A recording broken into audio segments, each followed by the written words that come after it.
Few days ago, there is an announcement by LTX. They introduced a new video generating model, which is called LTX Video. It seems that it's really fast. It's open source. So today I will guide you through installing the LTX Video and how its dependencies using ComfyUI will cover the installation process, will cover the comparison of the performance between different devices such as MacBook, Mac Mini, and Nvidia GPU. Let's get started. First, make sure that you have your ComfyUI installed. If not, please check out my previous video. So I have step-by-step tutorials on installing ComfyUI. Once you have them, first you will need to install the LTX ComfyUI extension. Go to our Conda virtual environment, go to your ComfyUI location. So make sure that you are in your root of your ComfyUI environment, and make sure that you do an upgrade for that. Get a pull to update your ComfyUI. Okay, we see that it has been successfully upgraded.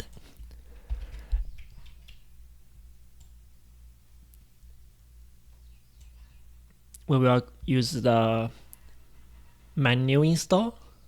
So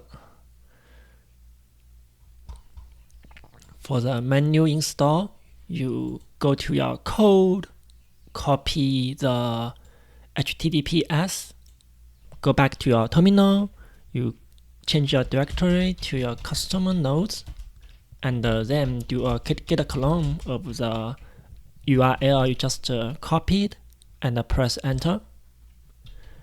So it's successfully copied that, and once that, you will need to go into your UILTX, go into the directory.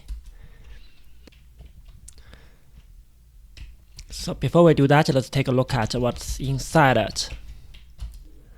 So it has some of the dependencies, LTX. Okay, so I think it shouldn't break anything, so we should be safe to do that. Downloaded everything, okay, and we will go back to our ComfyUI root directory. So next you will need to do is to install another custom node called Video Helper. You go to the home page. You need to similarly copy the HTTPS URL, and then go back to your terminal. You clone that into your custom nodes and change the directory into that. Similarly, you're gonna install the dependencies written in the requirements.txt.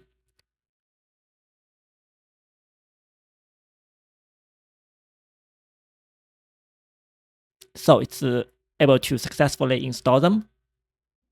Great. Next, you would like to install another package. If you don't have that, this is the FFmpeg.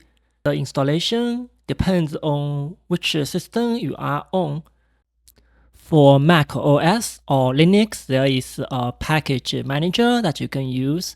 For Windows, you will need to download the file yourself and place it onto your path. The next thing important to do is to download the model files. So on the GitHub page, there is a link to the model file, and also there is a link to the text encoder. Make sure you have those downloaded and installed to your correct location. The last thing you will need to do is to download the example workflows. It's right there on the GitHub page. There are 3 of them: text to video, video to video, and image to video. Great. So now you should be able to load your workflow onto your web browser, and you can start generating that. I did a try on the Mac Mini M4 with 16 gigabytes of RAM. Unfortunately, due to the small size of the RAM, it uses a lot of the swap. So let me show you a screenshot I did earlier. There's lots of swapping. As you can see, the RAM, there's 11 gigabytes of swap. So it really slowed down the process. It took about 1 minute and 10 seconds for one iteration. So because it has like 20 steps, total time estimated to be 22 minutes. So it's kind of really just too slow. So I just stopped it there.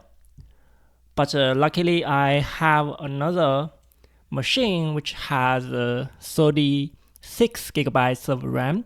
So next I will show you the performance on that. I will do a quick test running using the official workflow as you downloaded from the GitHub.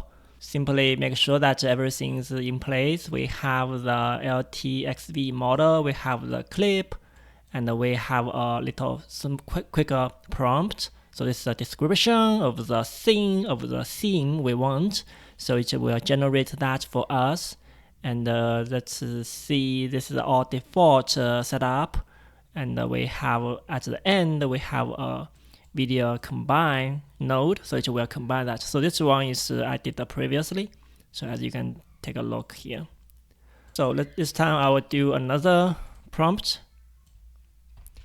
and I will start a queue it. Here is a screenshot of the performance, the progressing bar when running it on the MacBook.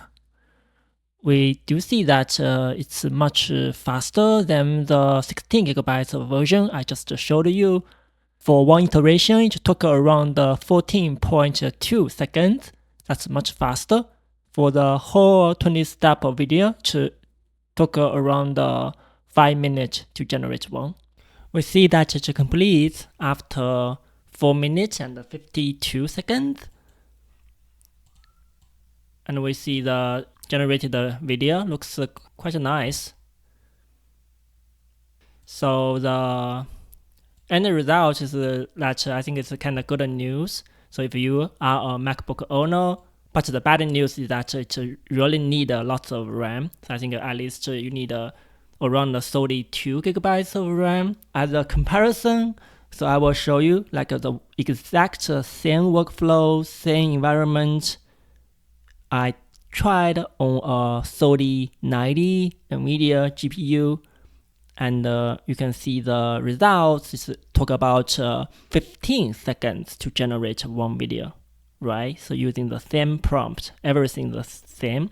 So I feel you can feel the difference. I think that's something I hope that we can get more speed up on Mac Apple Silicon. So I hope that everyone can get it. I hope you find this video useful. If you would like, please subscribe to my channel. Thank you for your support. See you next time. Goodbye.